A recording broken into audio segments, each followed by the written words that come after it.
Chronology की बात करते हैं, बहुत क्रोनोलॉजी की हमने बात सुनी। मैं गड़े मुर्दे नहीं उखाड़ना चाहती, लेकिन अपने देश के नागरिकों की घर वापसी के मामले में, स्वदेश में सुरक्षित पहुंचाने के मामले में मोदी सरकार की क्या विफलताएं रही हैं, क्या नाकामियां रही हैं, इसकी क्रोनोलॉजी भी समझना बहुत ज्यादा जरूरी है। तो विश्व गुरु बनने का तो दंभ भरा जाता है, विश्व गुरु बनना है हमें, लेकिन एक प्लान तक नहीं बना पाते कि अपने लोगों को वापस कैसे लेके आएंगे। मैं कुछ एडवाइजरीज जो जारी की हमारी सरकार ने, और वो किस तरह से विरोधाभासी थी, किस तरह से उन्होंने मदद करने की बजाय और ज्यादा फंसाने, भ्रम और संशय को फैलाने का काम किया, वो मैं आपको बताना चाहती हूँ। 26 फरवरी, अभी कुछ दिन पहले ही जो अंतिम एडवाइजरी भारत सरकार की आई थी, उसमें यह कहा गया कि आप जहां हैं वहां बने रहिए और इंडियन एम्बेसी से संपर्क करिए। हम सब लोगों ने विजुअल्स देखे, सारे चैनल्स ने दिखाए मुझे लगता है, जिसमें स्टूडेंट्स ऐसे फोन दिखा रहे हैं, नंबर डायल कर रहे हैं इंडियन एम्बेसी के लोगों का, कोई फोन उठाने की जहमत तक नहीं कर रहा है, जरूरी नहीं समझ रहा है कि फोन उठाकर ही कह दें कि 2 दिन रुके रहिए, 4 दिन रुके रहिए, कुछ मदद आ रही है। ये हाल है।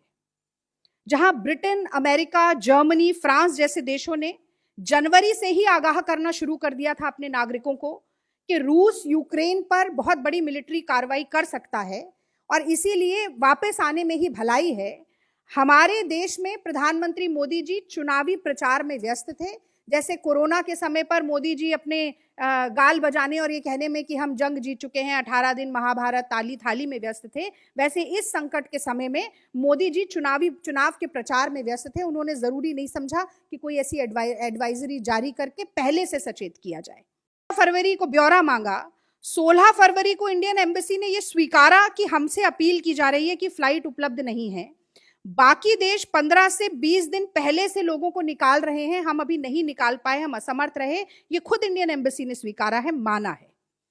18 फरवरी को ये कहा गया कि एयर इंडिया की फ्लाइट्स 22, 24 और 26 फरवरी को उड़ान भरेंगी, जो कि भारतीय छात्रों को यहां लेकर आएंगी। लेकिन जैसे ही युद्ध शुरू हुआ, गूगल मैप के सहारे स्टूडेंट्स को छोड़ दिया गया। वो एडवाइजरी भी आपको ध्यान होगी, जिसमें यह कहा गया कि आप गूगल मैप से सबसे नजदीकी बंकर ढूंढें और खुद जाकर बंकर में छुप जाएं, अभी कोई फ्लाइट की व्यवस्था नहीं है।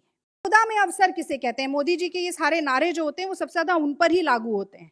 तो आपदा में अवसर किसे कहते हैं, ये भी मोदी सरकार ने करके दिखाया। एक अर्पित कटियार नाम का एक स्टूडेंट जो वहां फंसा हुआ है, उसने भारत सरकार की एडवाइजरी पर जवाबी पत्र लिखकर ये कहा कि हमसे ये कहा जा रहा है कि जो 25,000 रुपए की टिकट थी वो अब आप 70,000, 65,000 रुपए में खरीद कर आइए, अगर इंडियन एयरलाइंस की फ्लाइट से आपको वापस लौटना है। आपदा में अवसर का इससे बड़ा प्रमाण क्या होगा, ये मैंने तो इससे ज्यादा बड़ा प्रमाण अपने जीवन में देखा नहीं। जरूरी बच्चों जिनको जरूरत है उनसे आप दुगना तिगुना किराया वसूल रहे हैं।